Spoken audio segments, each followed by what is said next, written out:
I also have this great idea of the Wizard of Oz, which is another story in itself, which I haven't got time to go into, but this projection of Marduk, the god of the Illuminati, breathing out and thinking out the thoughts of tyranny that we have in the world.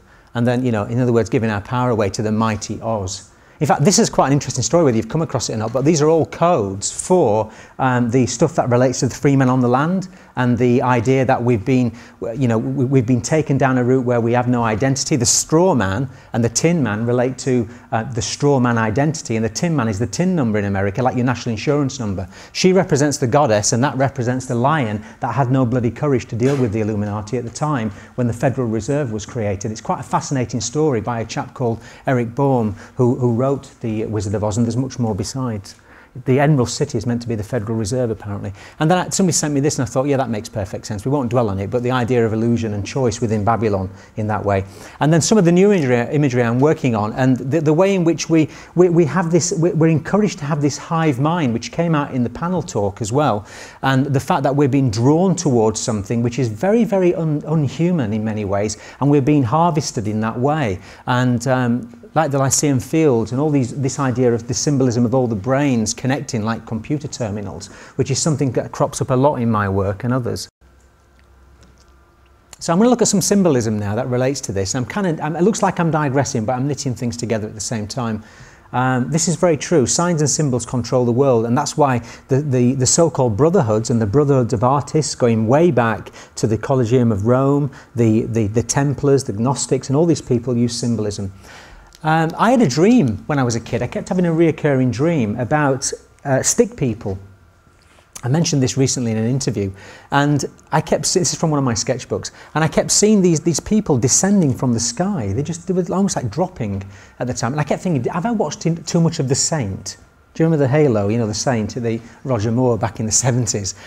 But they were dropping upside down and so on, and landing on the roofs of the houses in a very, very working class area of South Yorkshire, which is bizarre. But looking at it now, I've got another understanding of it. We're looking at energy and a change in energy that relates to not only the plasma of the Earth, the solar activity, and something which relates to something called photons, which are coming from the sun. They are the essence of life, which is what we were discussing in the panel. Anyway, these things drop on the roofs, and it feels like there's an imminent, not danger, but it felt like there was something coming with it. And in the dream, it always revolves around hurrying up her younger sister because she's too busy trying to feed her face. She's saying, come on, get out of the house because the little people are coming. And they're landing on the roofs of every house, and they're multicoloured, and they come from all areas. And I got this idea in my head that it related to the energies that are coming into the planet. And it also relates to the rainbow children as well, which I'll go back into. Funnily enough, when you look at some of the earlier pieces of art, like the American Indian art and the work from the Andes, you've got these solar deities that look like stick people. And you might have come across this work before. There's a wonderful documentary called Alien in the Sky. I think it's a guy called Parat, and it's his and a couple of other people's study. But they look like insectoid kind of stylized imagery. And what we're looking at, like with the stick people, we're looking at discharge from the Earth. We're looking at plasma energy, which is recorded all over the world in every culture. It's almost like our ancestors at some point, the shamans of the past, had seen things happening on the Earth that related to Earth changes that they were going through. This could have been, some say it could have been 26,000 years ago. It could have been around the time of the Paleolithic work. But then again, it's funnily enough, it looks like it's nearer because of the Bronze Age petroglyph style. And it was interesting listening to the idea of the comet and other things that were coming up earlier on in the presentations that Alan was talking about, because I think there's been several changes throughout the last 20, 30,000 years, and this is one example of them. So this is the plasma discharge. This is the Earth going through reversal. So the Earth changes, gives off this energy. This is between reversals. This is the chaos during a reversal. And when you look at this idea of the terminus and the plasma coming out of these, out of the Earth in that way, it makes you wonder what the ancients saw in the sky, what kind of lights and what energy was around them. Which relates to personifying the gods very much. There's a movie out at the moment called Percy Jackson and the Lightning Thief, and that relates to this idea of stealing the lightning and stealing that energy. And very much, these are the gods personified into 2D pictorial form. I mean, my idea was that maybe this was the real world, you know, in terms of the cartoon world, and we're in this other level of reality, which is interesting when you look at the symbolism. You've got the idea of the heart chakra giving off energy. And you've got the idea also of the idea of the balance hormone, which is the ANF factor, and the heart itself gives off this energy. The heart actually has got a brain within it. It's got a higher intelligence than the brain, and this is what is connected to the right side of the brain, and it will override the kind of fixed understandings of reality that we have. We're very much being programmed into left brain rather than opening the heart into other levels of creation. And a wonderful book there by Susan Renison, Tuning in the Diamond, explains this in great detail, which is a fantastic book. When you look at the understanding of light and the idea of the phoenix and the Cathars and Odin's rune, all these things that look at this symbol of the fish and the oct and the ok in that way, the symbol of Jesus, the ankh held by the heron, and the phoenix relates to light in many ways. It's almost like an incomplete figure of 8. She talks about this in the book and the actual arching of energy. And then when you look at the analemma and the idea of the position of the sun forming the figure of 8 from our position on earth relates to this symbolism that the ancients knew about from certain vantage points at least. That's the sun's journey in the sky.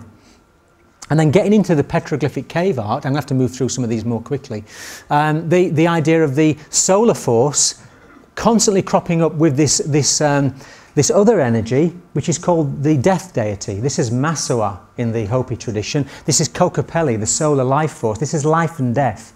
And this is the idea of death rejuvenating and giving life, because in all instances, except for a few, Kokopelli is rising out of the mind of death, out of Masua. In other words, the healing is taking place in the mind, and the sun is the access point for this, the solar deity. This could even be an image of Christ 7,000 years ago in that way. Always a flute player, not necessarily a flute player, sometimes it's a water bird, and the idea of birds and the energy that birds come with the understanding of solar migration. Masua is always carrying a bag. He sometimes carries skulls, and he sometimes carries a staff. And in that sense, he's rising out again here. And notice the bear clan, or the bear, Felix the cat, the bear imagery at the bottom, always go together, I was told by the Hopi, always go together, because they're part and parcel of that time when we were entering the cave, or the darkness, and when the bear clans were the Neanderthal people in that way. What a great quote. What a fantastic quote.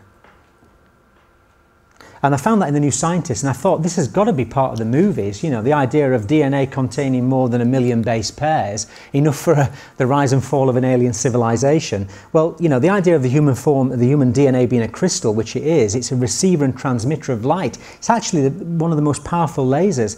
Some scientists won't recognize it, but they're going to recognize it eventually, that it's a very, very powerful light, which comes from what we call RNA, which then reads the DNA. And what they loosely call junk DNA means they just either A, can't be bothered to look at it, or B, they have no idea what it's about. 97% of DNA has been termed junk.